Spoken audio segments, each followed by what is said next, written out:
You ask Tiger to solve. This deals with linear equations with one unknown. The final result is x equals -17/2. Let's solve it step by step. Group all constants on the right side of the equation. Add 3 to both sides. Group like terms. Simplify the arithmetic.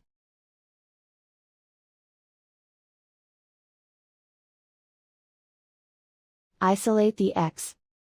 Divide both sides by -4. Cancel out the negatives. Simplify the fraction. Move the negative sign from the denominator to the numerator. Find the greatest common factor of the numerator and denominator. Factor out and cancel the greatest common factor.